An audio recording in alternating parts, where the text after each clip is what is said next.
We're moving toward an era where the current business model of automotive industry might be even challenged or interrupted.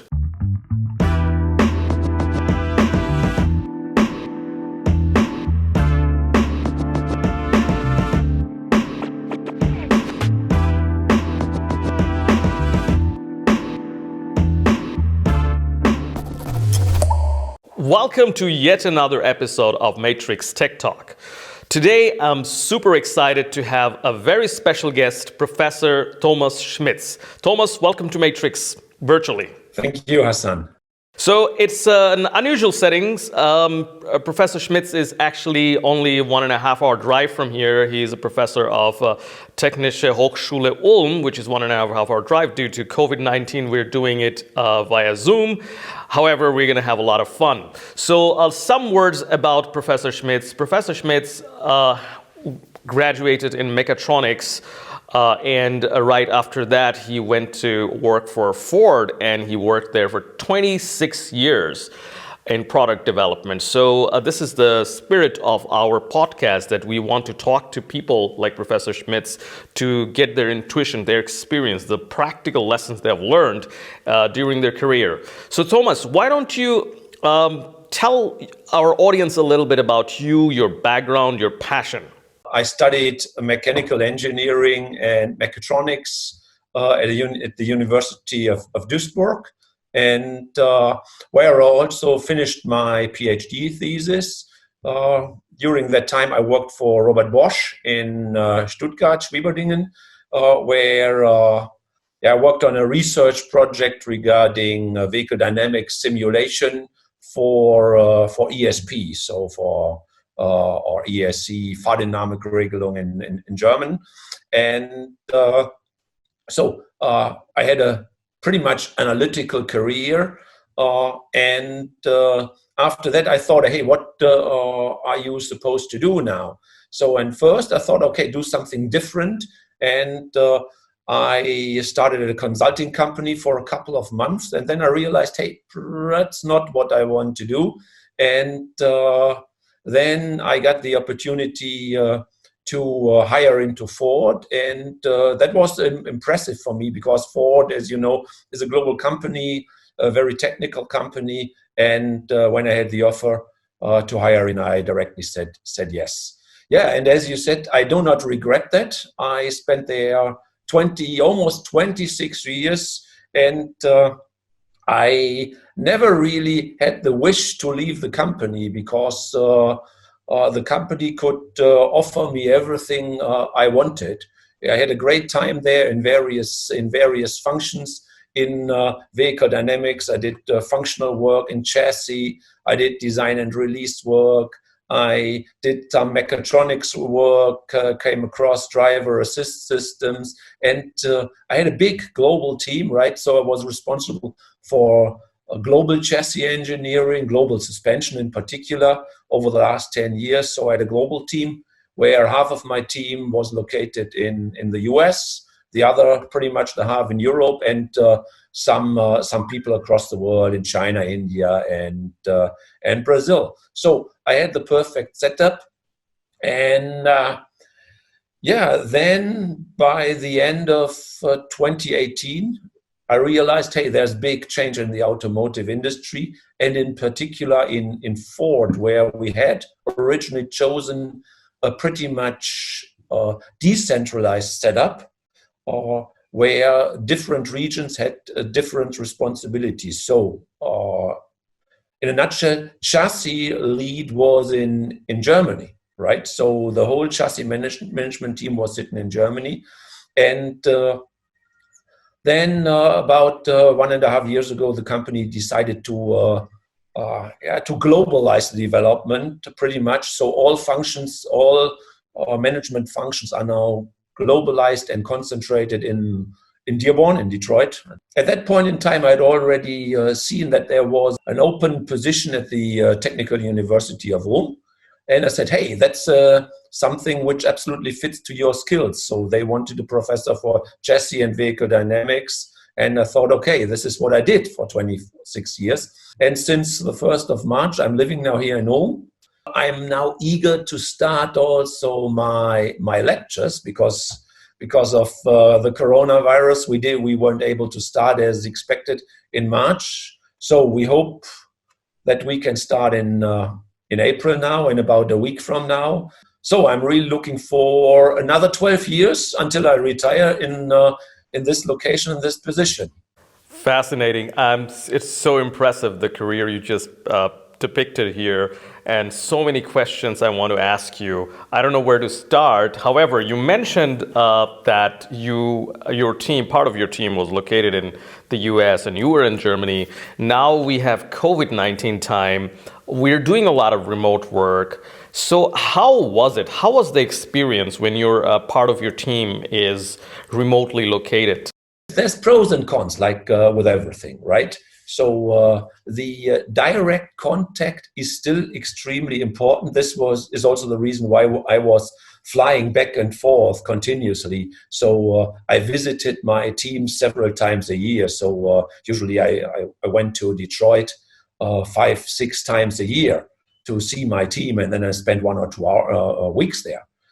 But on the other hand, I also experienced that the online tools, and we have been using WebEx in Ford for the online meetings, that these are quite powerful tools. And actually, they have the big example, the big advantage compared to face-to-face meetings sometimes, that you directly have the material in front of you, like I see you now, right? So we can share documents, which is quite convenient. And honestly, the first thing I did when I realized, hey, the semester start here in Rome is under risk, the first thing I did is I tried out what are the tools which are available here. Now, I think everybody realizes that most likely we will start with online lessons from the week after next onwards, from the 20th. From my point of view, we with this online tool we can achieve 80-20, right? We have a lot of direct communication, which is required also for technical stuff. The people need to go here to the rigs and do some practical work where they need to touch certain systems with their hands. But most of the work is still theoretical. And from my point of view, there's absolutely no reason why we shouldn't make use of these tools and then defer the practical stuff to probably the end of the term. And then with the 80-20 rule, probably achieve still a good quality in our lessons here, taking into account in which dilemma we are. Yeah, that makes sense. I mean, the point that you mentioned in the beginning, that it's a question of getting used to. And I was actually not a fan of home office at all, but getting used to it, there are advantages of it. You save a lot of time because you don't have to commute. And and at the same time, as you said, in-person contact is absolutely necessary. We also missed that. And thanks for that. So my next question would be, you had a long career in the automotive. This podcast, the audiences are about automotive community. They're from the automotive community.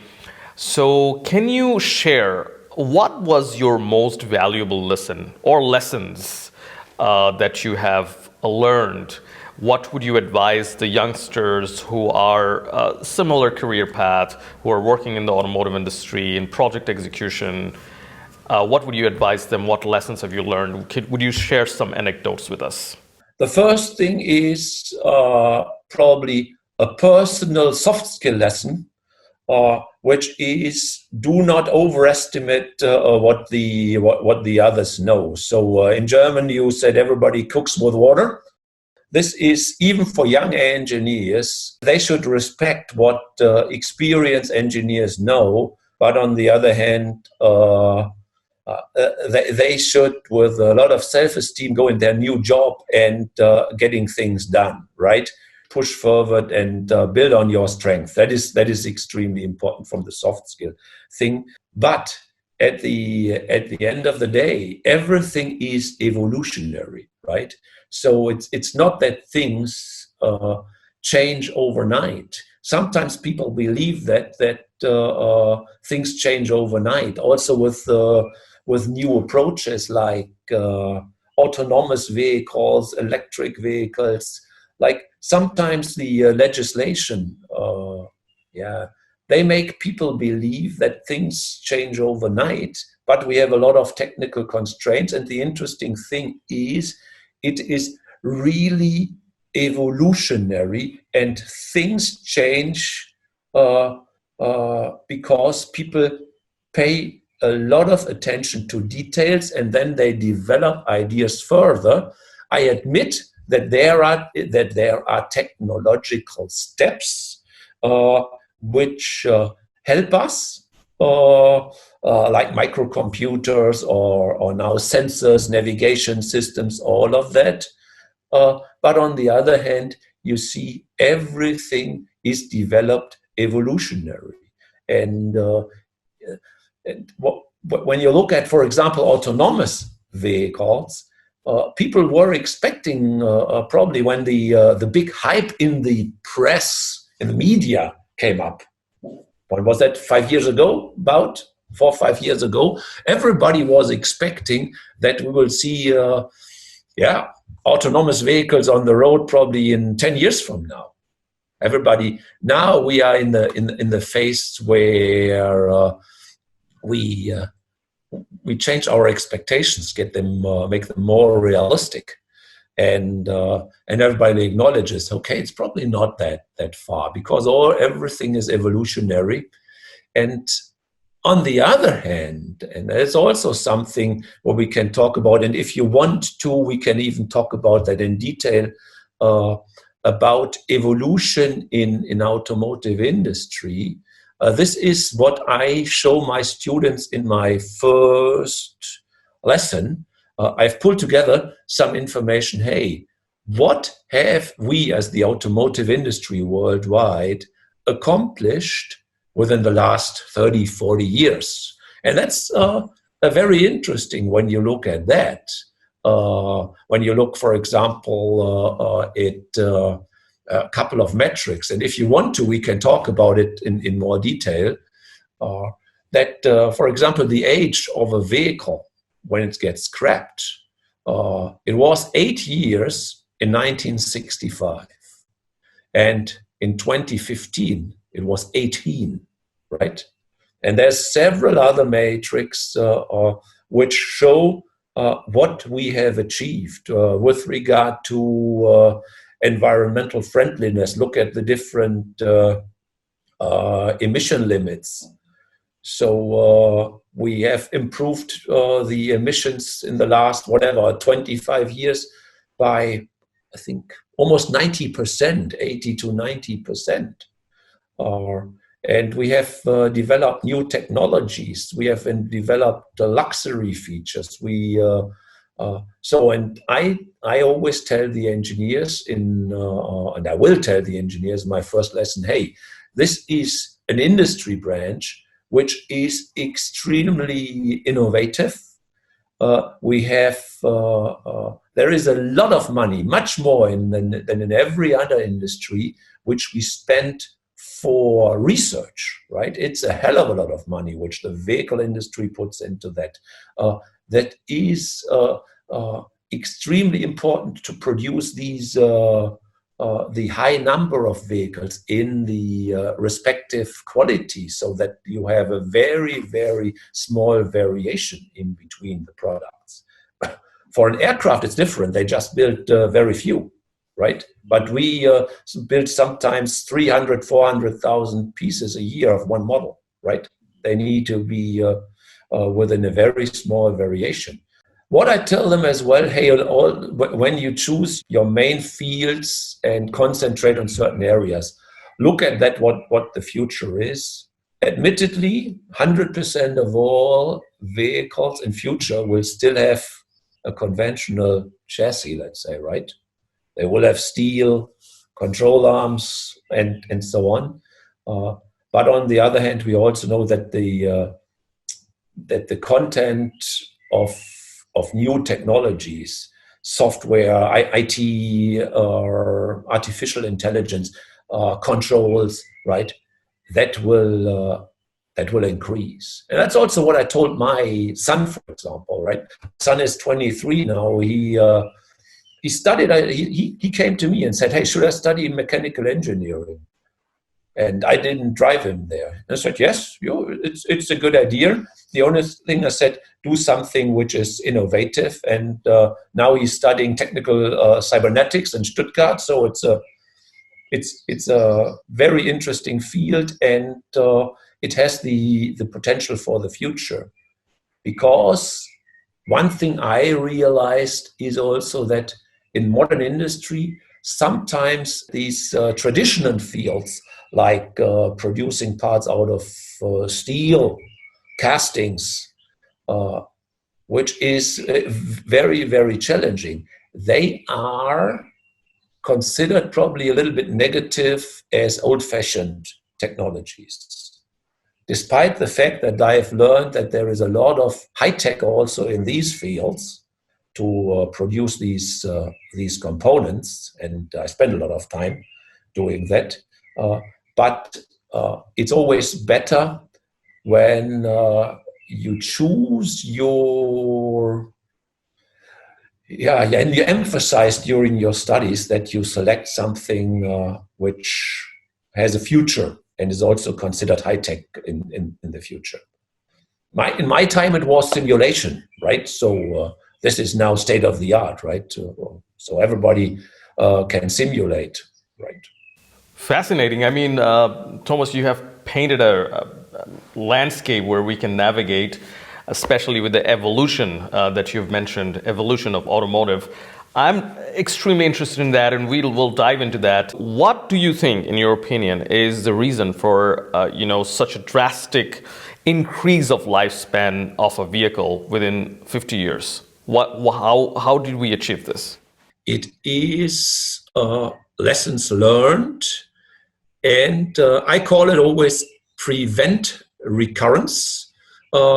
Prevent recurrence process. So an evolutionary process which we are applying. Everybody is applying that more or less stringently. And what people did is they learn from failures in the past. And I make a couple of specific examples for that. The first one is when you need to look at the root cause for the issue. Assume, okay, then you ask your question, hey, what are the issues which force the customer, or were the issues 50 years ago, which forced the customer to scrap the vehicle at 8 years of age? Were they really technical? And that was technical issues. You could also argue, I think that was more what you were arguing about lifestyle and want for new products, like from my iPhone 8 to iPhone 9 with 1 year, right? But that's not the case here. It was really technical arguments. And when you look at the major argument which forced people to scrap their vehicles 50 years ago, so early was corrosion, right? So I don't. You still see. You do not see any corroded vehicles anymore, and then this prevent recurrence process, which runs behind the scenes, asks, okay, so corrosion is our issue. So rust. What can we do to prevent that issue in future? So the technical answer was pretty simple in at that time.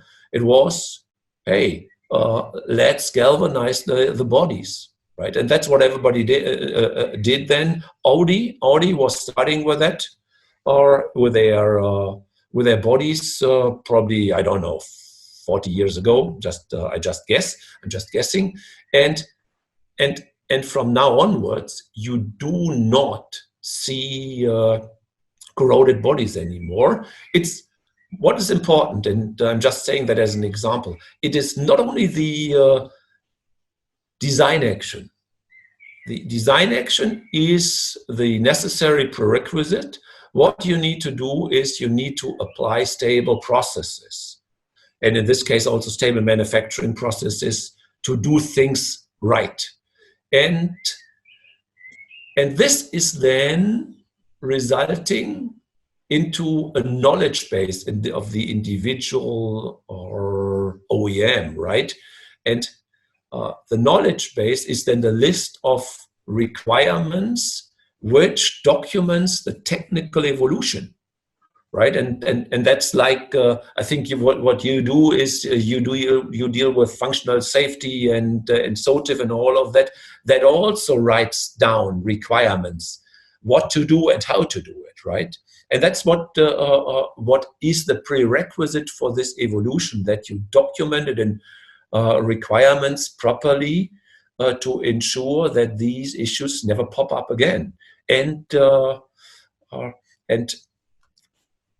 as I said, it's important to introduce these quality processes in hardware and in software, in both, to ensure that you prevent failures from happening again. And this is not free of charge, right? This is also important to consider. This, when you compare vehicles and the content of vehicles from 50 years ago and the vehicles we build nowadays, you see that you just open the hood and then you see big differences, right? So this is actually that the typical evolutionary process with a respective documentation, which ensures that the products get better continuously. And if you apply this stringently, you will gradually see also the successes. And this is when you look at every individual metrics, when you look at warranty, for example, when you look at customer satisfaction, that is significantly getting better. On the other hand, profits is a different story, right? This is the adverse effect. Very, very few things come for free. Now, from today to another 10, 20, even 50 years, do you see that the lifespan of a vehicle is going to increase? We're moving toward an era where the current business model of automotive industry might be even challenged or interrupted. So not right now, the OEMs make money by selling vehicles, number of vehicles, the concept of vehicle ownership.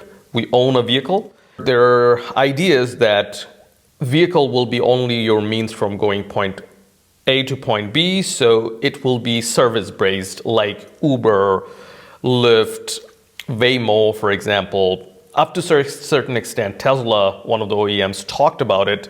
Now, if that's the business model, will it impact the lifespan of the vehicle and how the evolutionary path may look like, in your opinion? It will. I think there's a couple of aspects which are important. Car sharing is something which is very different, and we are starting to get the first experiences with car sharing.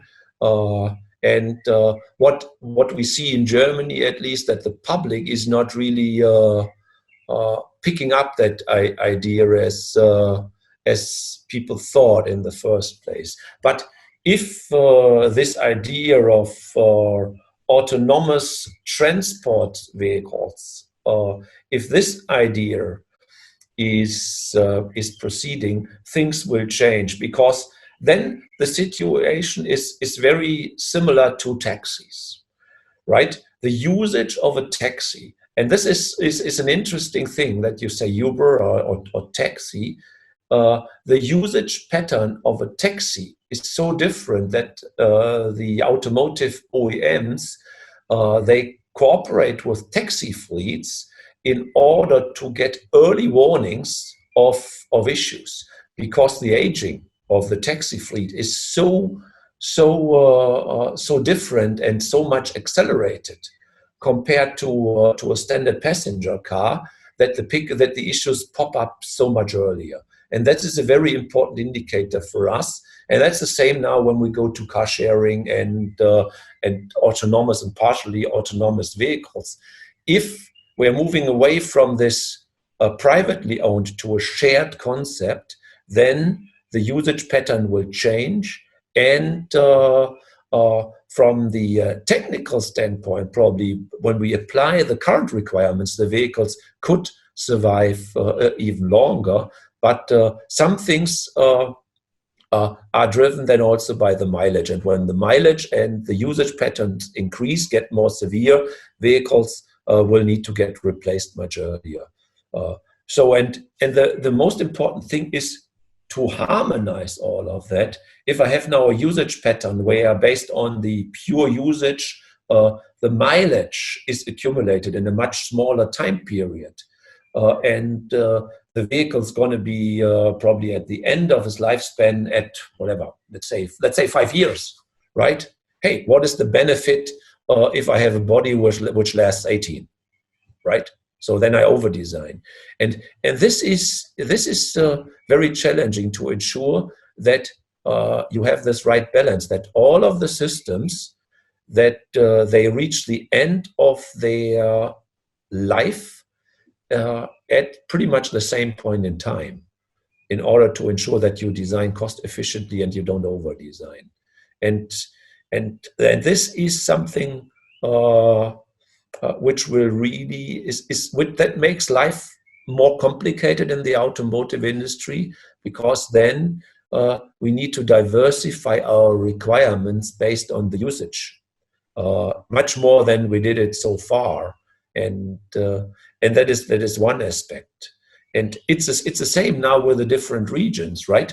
With the different regions, we have also different usage requirements. A vehicle in China, in India, in South America, in the US, and in Europe, we cannot design them with the same requirements, because the regional requirements are different. And that's the same with the vehicles which we will have in future. If it's a privately owned vehicle, we can probably stick pretty much with what we have now. If it's a shared autonomous usage, we'll need to come up with totally new requirements, updated ones.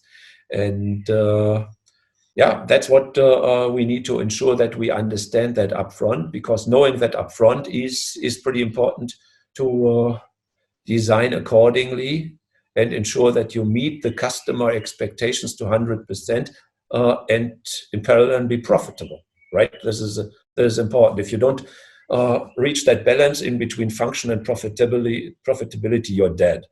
Fascinating. So I love the concept that you've just mentioned, that even if we move to a service-based car sharing scenario where ownership is not important anymore, the usage of a particular vehicle will be so much higher with compared to a private ownership, that the lifespan will reduce. That could also mean the vehicle manufacturer will probably have to produce more cars because of less lifespan. And as you've rightly mentioned, that there is no point of designing the body for 18 years when you know that within 5 years this will be scrapped. With that, let's move a little bit toward vehicle dynamics, your area of expertise. So can you talk a little bit about the kind of like another evolutionary picture of vehicle dynamics in your experience? Could you tell our audience a little bit about that? So vehicle dynamics. When I hired into Ford, which is, as you know, 26 years ago, I realized that vehicle dynamics was pretty much, at that point in time, it was pretty much a tuning shop. It was a totally different discipline than it is now. The tuning work happened usually locally at the proving grounds of the individual OEMs, and there were subjective evaluators, engineers who were really capable to evaluate a vehicle for the respective attributes. And when I say attributes, I mean the functional attributes of vehicle dynamics. And usually you talk about handling, you talk about steering, you will talk about ride comfort, you talk about braking, and you talk about road NVH. So these are the sub-attributes of vehicle dynamics. And the only tool these people had was their own perception, right? They were able to drive a car, do an evaluation compared to other vehicles, and also to vehicles in different configurations. And the components they touched at that point in time were pretty much reduced to just springs, dampers, shock absorbers, right? So very and stabilizer bars, probably a bump stop.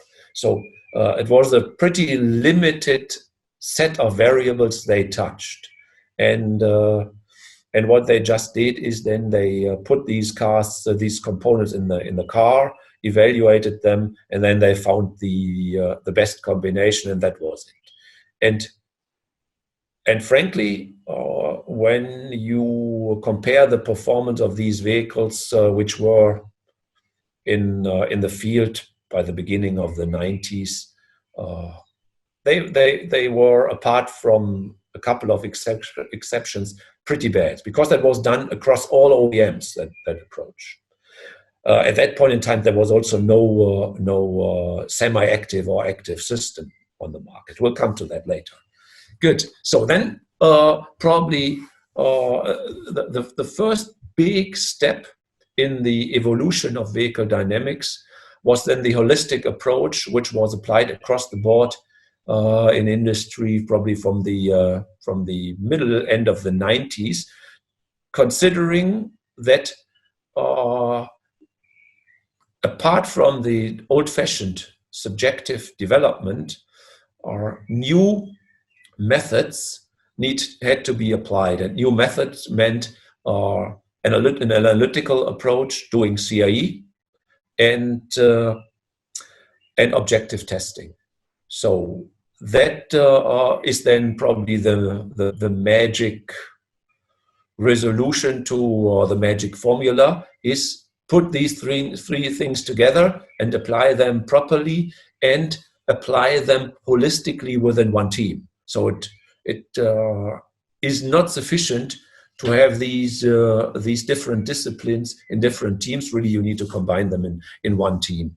And that was, for me, the opportunity to do this in my first probably almost 10 years or 8 to 10 years of my career, to apply this approach to get to know really the subjective evaluations, because I came from the university, had no clue of anything at that point in time, was really amazed what these engineers who have been doing that for 20 or 30 years were able to perceive in the car, how they were able to drive a car.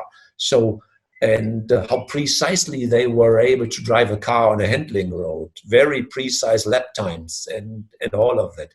And that was a huge learning success for me. But on the other hand, I also see that there is a natural limit. So apply these new tools. Adams, for example, is the software tool which is applied across the board. In the all OEMs use this, and objective testing. And with that approach, and also the respective, and I said that before when I talked about prevent recurrence, documented processes, it was possible to move the vehicle dynamics performance of the first product, which was done with this new approach, to a much, much higher level. So that was really a step in function which was possible to achieve applying these tools all simultaneously. And then the next step in that process was, hey, good, now we have learned how to do that. Now we need to document it and ensure that we can also repeat it, right? This is also quite important. We want to be able to stable repeat a result, a positive result. Then we came across the development process. Hey, what is the development process for the attribute? In this case, vehicle dynamics. What are the right targets to set? And then you start to develop things like objective to subjective correlations, where you really measure vehicles, you measure certain parameters, how the vehicle behaves. With customers in the vehicles, you try to find out, hey, what is the right parameter or what is the right function of parameters to ensure that the customer likes the vehicle. And this was a tremendous effort. I think in the meantime, the industry is pretty much there. It's pretty well defined on vehicle level, also to what the customer wants. And it's really a chain of command. And we talked about a week ago about systems engineering in the V. This is pretty much that what is applied there. You try to understand from the typical customer in customer terms, in customer terminology, hey, what is that what you want? And he may talk about a steering which is too nervous, a vehicle which is fun to drive, a vehicle which is uncomfortable, a vehicle which is choppy, something like that, the typical customer words. But what does that mean in terms of objective metrics? And this is then what we have been trying to generate a mapping of that, what the customer wants, from the customer terminology to the engineering terminology on subjective terms, to the vehicle level requirements in objective terms. And then the V, as you know, starts with a cascading. You cascade from vehicle level to system level to component level, because this is the interface then in between the functional engineer who just defines, hey, that is the function of the car, and the component design and release engineer who releases the component. The steering gear, for example. The steering gear design, which you finally release, that needs to support the overall function. For example, make it easy, the boost curve or the steering ratio of a steering gear. That means how fast the angle changes when you turn the steering wheel, this transfer function. That is something which you need to define and document. And this is probably, this is where we have been a couple of years ago. That is state of the art. This we are now able across the industry to develop vehicles from scratch, just with CAE tools. And when we build the first prototypes, apart from the build errors, to get to 80-90% of the required function, just based on CAE and our processes. And then there's a little bit of fine-tuning, and the vehicle can be released to the customer. So that's the passive side. The other side is then what's happening now with the new possibilities we have with mechatronics and controls.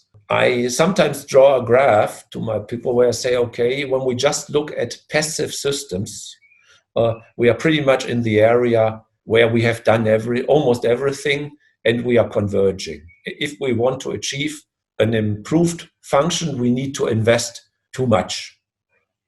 So there's not too much to gain there. And this is now the time where we apply our semi-active and active systems to get a step change in the function. I think Mercedes, they started with the SL with adaptive damping in the 70s or something like that for the first time, that they used adaptive shock absorbers, where you have a soft setting, a hard setting, and a medium setting. And then in the meantime, now everybody is offering semi-active systems where I can continuously adjust the damping to improve the performance, the ride and handling performance of the vehicle. So that is one possibility. And this technology has been on the market for many years now. It's state of the art. This semi-active technologies. Semi-active really means without additional energy, I just change settings. Okay. The but is, even with this semi-active technology, the customer has to make a choice. The customer has to make the choice what he wants to spend for that in improved function. And when you ask most customers driving a passive vehicle now, hey, would you spend 1,000 euros for a comfort feature which improves your comfort? It improves the comfort gradually. It's not that it is really earth-breaking, the change. It is a significant improvement in performance, but for a cost of 1,000 euros. So the take rates pretty much give the answer.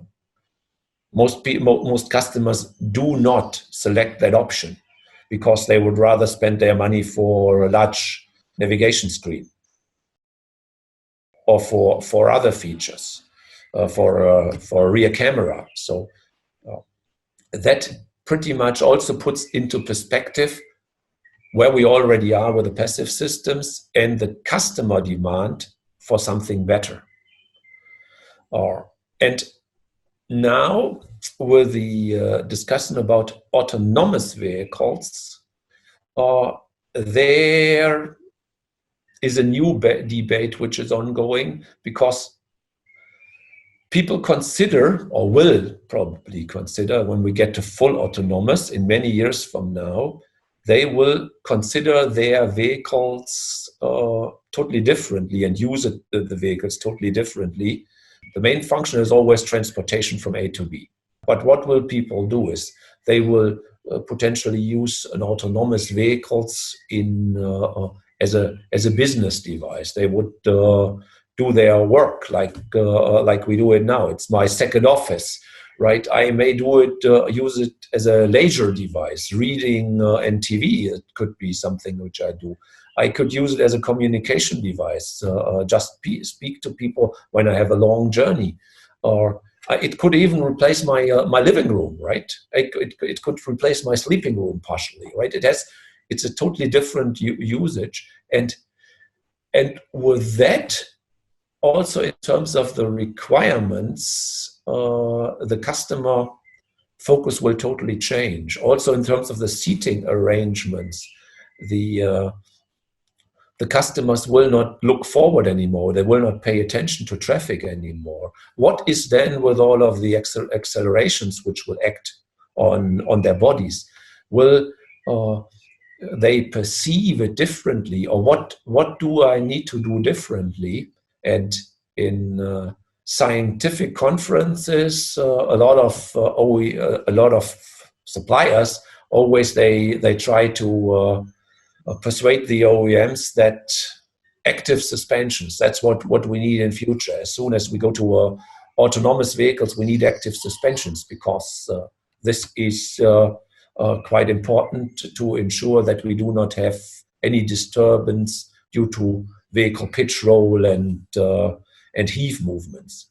I don't know if this is really true. This is something which I want to find out. Probably this is some research I think we will do here in the next couple of years to find that out.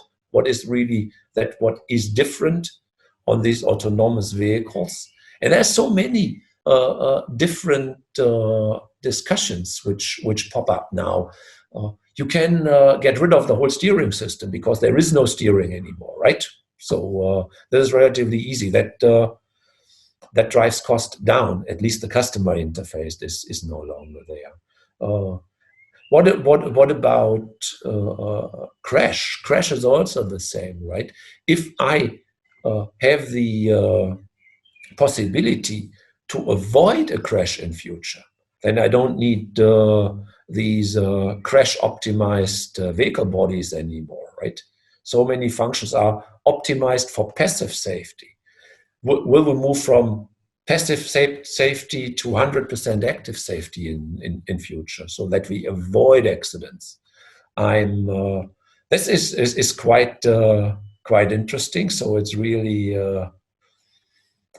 very interesting to work in this field, and I'm eager to know the answers. I don't know yet, but it's interesting fields of work for the future, and it's still, everything needs to be profitable, and we always need to ask the customer, hey, is that what we are offering to you? Is that what you are willing to pay?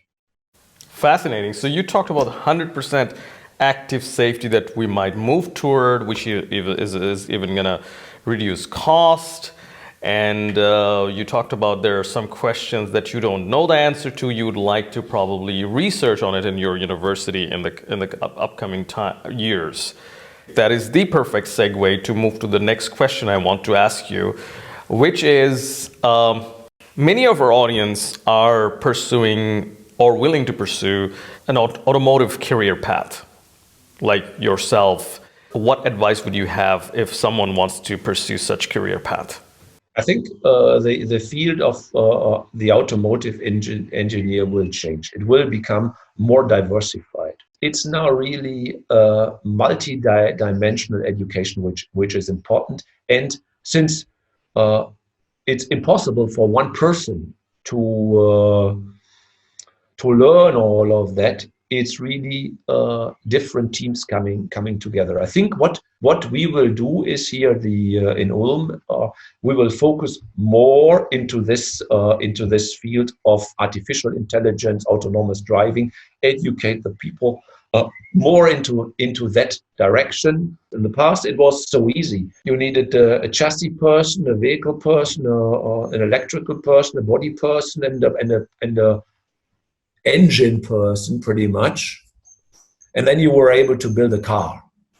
And now it's you need that still, but you need all of these experts with regard to information related technologies to build these cars in future. And you see that also companies like Google and Apple, they all tried or are still trying to build vehicles, but they thought it would be so easy to start from their side, and they would easily learn the assets of old-fashioned automotive companies. And in the meantime, they realized that it was not so easy.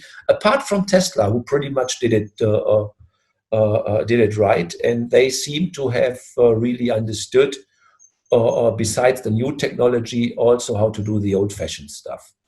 And so that is the direction we'll be proceeding. We'll be setting up new master the fields. Now I need to translate them because I have the German brochure here. The fields we will identify ourselves as part of Ulm Technical University is 5 pillars.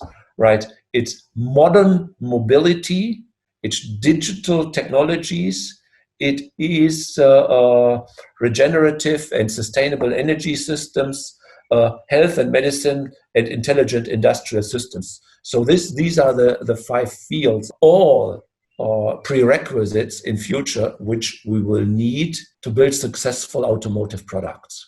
Yeah, I mean, what you just mentioned, the areas, this is exactly the technological disruption that's coming up, like connected vehicle, you talked about digitalization, you talked about sustainable energy, electric vehicle, AI, autonomous vehicle. These are the things I totally agree with you that it's absolutely necessary. With all these disruptive technology you talked about, you mentioned 4 areas, and you have advised the the youngsters to focus in these areas. What do you think would be the best thing, the most positive thing for us due to these technologies? One important point is the realism. Sometimes I am lacking realism for things. Then you see that a hype is coming up, and all of a sudden decisions are made which are immature. And this is what we all need to avoid. We need to be realistic and really acknowledge that evolution is the right thing for all of us, taking also the total economy into account, and avoid really the disruptive rush. And to me, one example to explain that probably is what we are doing now with battery electric vehicles and banning the diesel. It is currently ruining the industry, in particular in Germany, and people are, and the decisions are just based on pressure from media and politicians without looking at real facts. We are currently penalizing diesel technologies and make people believe that tomorrow we are all happy with battery electric vehicles, and everybody knows that everybody who is getting more into the details knows that that is absolutely not true. We all know that battery electric vehicles are a very useful tool longer term for certain usage types to reduce the CO2 and the emissions. I'm really in favor of doing that. And but the prime fields of battery electric vehicles are currently short to midterm distances. And second is we need to ensure that we also get sufficient clean energy in order to deploy them. And then we need to build up the whole infrastructure and all of that, what was in the news. But people currently in our minds, the diesel is a dirty animal, and this is absolutely not true. The modern combustion engines are still a good way of transportation, in particular for longer distances. When you consider the newest diesel technologies, Euro 6, D-Temp, the emissions are so low, and that there is that I do not understand this technical this public discussion, and I would wish we all are more realistic rather than have the pendulum swing from side A to side B, probably to find a balance, the best optimum for all of us, for mankind, and something which is really realistic, sustainable for the future. And that the diesel was just one example. There's several more, and I think then we will also ensure that our total system